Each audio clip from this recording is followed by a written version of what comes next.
ऐसे धर्म का सत्यानाश हो जो हमारा सत्यानाश चाहता है। 85-86% हिंदुओं को गाली दे करके मुट्ठी भर 5% हिंदुओं के भावना की बात करते हो। 85% हिंदुओं को गाली दोगे, 5% हिंदुओं की भावना की चिंता करोगे। तुलसीदास की रामायण करोड़ों हिंदुओं की आस्था का एक ग्रंथ है, वो घरों में मानस पाठ होता है उसका। तो आपको नहीं लगता कि इससे वो जो हिंदू है वो नाराज हो जाएंगे आपसे? मैं कोई करोड़ों लोग इसको नहीं पढ़ते, सब बकवास है। ये तुलसीदास ने अपनी प्रसन्नता, अपनी खुशी के लिए लिखा है। रामायण की चौपाई है जिसमें उसका एक अंश है, जे बड़ाधम तेल कुम्हारा सुपच किरात कोलकलवारा, यानी सीधे सीधे जाति लेकर के अधम जाति होने का सर्टिफिकेट दे रहे हैं तुलसी बाबा इस चौपाई के माध्यम से। यानी scheduled caste, backward class, scheduled tribes को पढ़ने लिखने का अधिकार अंग्रेजों की हुकूमत में मिला, या इस पूरी पुस्तक को बैन कर देना चाहिए, जिससे कि बड़े पैमाने पर दलितों, आदिवासियों, पिछड़ों की भावनाएं आहत हो रही। बिहार से शुरू हुआ रामचरितमानस का विरोध अब उत्तर प्रदेश तक पहुंच चुका है। हमारे साथ बात करने के लिए समाजवादी पार्टी के सीनियर लीडर स्वयं प्रसाद मौर्य जी हैं। स्वयं प्रसाद जी, आपको भी रामचरितमानस को लेकर क्या आपत्तियां हैं? देखिए, सही बात यह है, धर्म कोई हो हम सबका सम्मान करते हैं,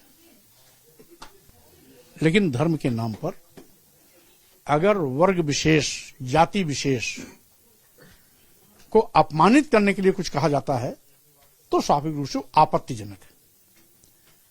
रही बात, आपने तुलसीदास की लिखी रामायण का जिक्र किया,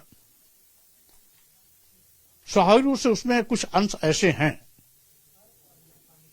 जिसमें हमें पहले भी घोर आपत्ति था। कई बार मैं और भी इसको सामूहिक रूप से मंचों से भी कहा हूं, आज फिर कह रहा हूं कि किसी भी धर्म को किसी को भी गाली देने का अधिकार नहीं।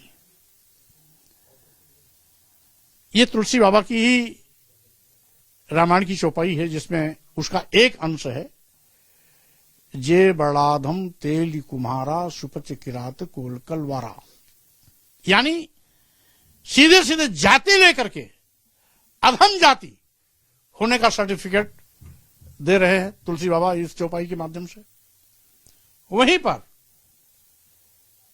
एक जगह ये भी लिखते हैं कि ढोल गमार सूद पशु नारी सकल ताड़ना के अधिकारी, यानी शूद्र का मतलब होता है सारे आदिवासी, सारे दलित, सारे पिछड़े, जो तथाकथित हिंदू धर्म की वर्ण व्यवस्था है, जिसका चौथा सोपान है शूद्र का, और उसी शूद्र में सभी दलित, सभी आदिवासी, सभी पिछड़े आते हैं, उनके लिए कहा गया है। और नारी को भी नहीं छोड़ा, किसी वर्ग की नारी हो, सामान्य वर्ग की भी नारी हो, उसको भी नहीं छोड़ा। कहते हैं ढोल गंवार सूद पशु नारी सकल ताड़ना के अधिकारी। और जब इस पर कोई आपत्ति करता है, क्यों लिखा ऐसा, तो धर्माचार्य ठेकेदार सफाई देने के लिए आ जाते हैं कि उनको हमने शिक्षा के लिए इशारा किया है। लेकिन जब बाबा तुलसीदास ने इस रामायण को लिखा तो यही धर्म के ठेकेदार उसमें कहते थे, नारी शूद्रो न धीयताम, स्त्री और शूद्रों को पढ़ने लिखने का अधिकार नहीं है। स्त्रियों को पढ़ने लिखने का अधिकार अंग्रेजों की हुकूमत में मिला। तथाकथित शूद्रों यानी scheduled caste, backward class, scheduled tribes को पढ़ने लिखने का अधिकार अंग्रेजों की हुकूमत में मिला। जब तुलसी बाबा ने रामायण लिखा तो उसमें तो अधिकार ही नहीं था, तब कहां शिक्षा देने की बात आ गई। और भी लिखते हैं कि ढोल गंवार सूद पशु नारी सकल ताड़ना के अधिकारी, ये तो हो गया। अब आगे आइए, एक जगह लिखते हैं कि पूजे ही विप्र सकल गुणहीना, सकल गुणहीना यानी समस्त गुणों से हीन, लंपट हो, व्यभिचारी हो, दुराचारी हो, देशद्रोही हो, अनपढ़ हो, गंवार हो, फिर भी अगर ब्राह्मण है तो पूजिए। लेकिन पूजे ही न शूद्र गुण ज्ञान प्रवीणा, कितना भी ज्ञानी क्यों न हो, कितना भी विद्वान क्यों न हो, कितना भी ज्ञाता क्यों न हो, लेकिन शूद्र है तो उसका सम्मान मत करिए। क्या यही धर्म है? यही धर्म है? अगर यही धर्म है तो ऐसे धर्म को मैं नमस्कार करता हूं। क्या किया जाना चाहिए? इस ऐसे धर्म से हम ऐसे धर्म का सत्यानाश हो जो हमारा सत्यानाश चाहता है।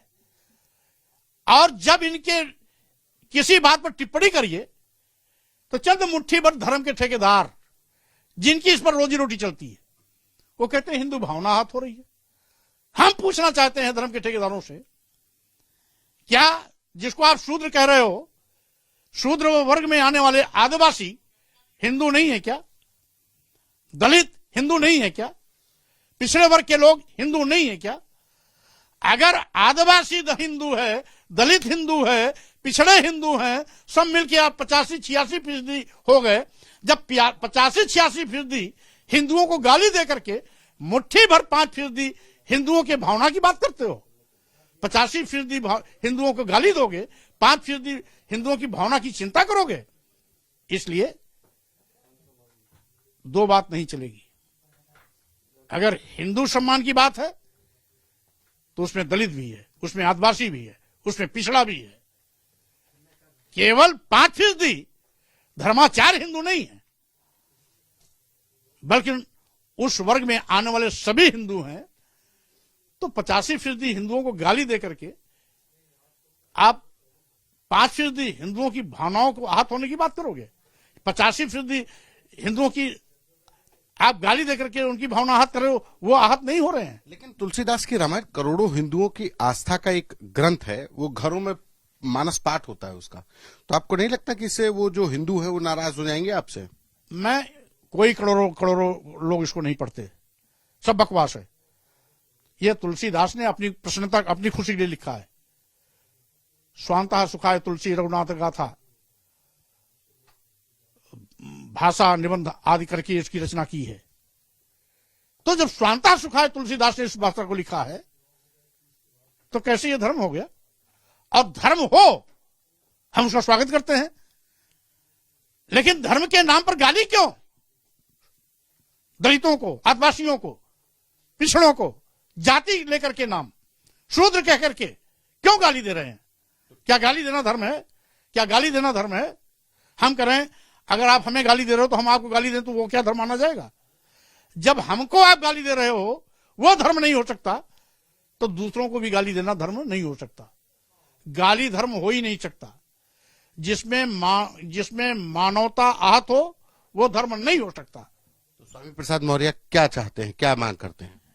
इस अंश को सरकार को संज्ञान लेते हुए जो आपत्तिजनक अंश है उसे बाहर करना चाहिए, या इस पूरी पुस्तक को बैन कर देना चाहिए, जिससे कि बड़े पैमाने पर दलितों, आदिवासियों, पिछड़ों की भावनाएं आहत हो रही हैं। मतलब रामचरितमानस को बैन कर देना चाहिए? स्वाभाविक रूप से बैन कर देना चाहिए, या तो उस अंश को जहां ये गाली दे रहे हैं, जिस अंश में ये गाली दे रहे हैं शूद्रों को, शूद्र वर्ग में आने वाली जातियों को, शूद्र वर्ग में आने वाले आदिवासी, दलितों और पिछड़ों को, उस अंश को या तो प्रतिबंधित कर देना चाहिए या पूरी रामायण को ही प्रतिबंधित कर देना चाहिए। अच्छा, एक सवाल कि आप बीजेपी की सरकार में भी रहे, तब उस समय पर ये सब बातें क्यों नहीं याद आई? इसलिए कि उसमें ना आपने कभी पूछा नहीं। आज आप पहली बार पूछ रहे हैं, इसलिए मैं पहली बार बता रहा हूं। तो इससे पहले भी जब इसको लेकर के कभी नहीं, आपने भी तो रामायण पढ़ी होगी, तब नहीं समझ में आया कि ये लिखा है, तुलसी बाबा लिख के चले गए? कई बार सामूहिक मंचों से इस पर मैं बोल चुका हूं और इस पर आपत्ति दर्ज करा चुका हूं। अच्छा, एक धीरेन्द्र शास्त्री हैं, बागेश्वर धाम वाले बाबा, वो भी बड़े चर्चा में हैं। अब यही इस देश का दुर्भाग्य है कि धर्म के ठेकेदार धर्म को नीलाम कर रहे हैं और बड़े लंबे अरसे तक तमाम समाज सुधारकों के द्वारा किए गए सुधार के फलस्वरूप देश आज वैज्ञानिक रास्ते पर आगे चल पड़ा है।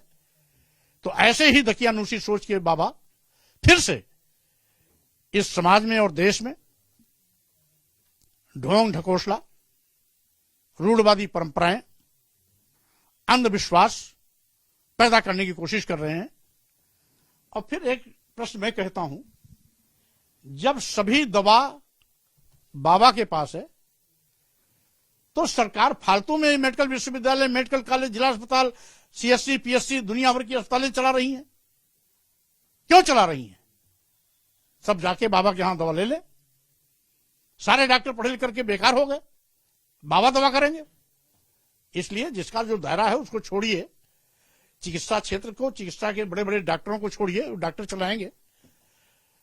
बाबा अपना बाबागिरी करें, अपना प्रवचन करें। क्या कर रहे हैं? नहीं, ये ढोंढ हौसला फैला रहे हैं। ऐसे लोगों के खिलाफ तो कार्रवाई करनी चाहिए, प्रतिबंधित कर लेना चाहिए। ऐसे लोगों को जेल में ठूंस देना चाहिए जो भारतीय संविधान की भावनाओं के खिलाफ बोलता हो और फिर से इस देश में अंधविश्वास पैदा करके लोगों को ठगने की कोशिश कर रहा हो। वो तो कह रहे हैं हम सनातन धर्म का प्रचार कर रहे हैं, धर्म घर वापसी कर। वो सनातन धर्म को दफना रहे हैं।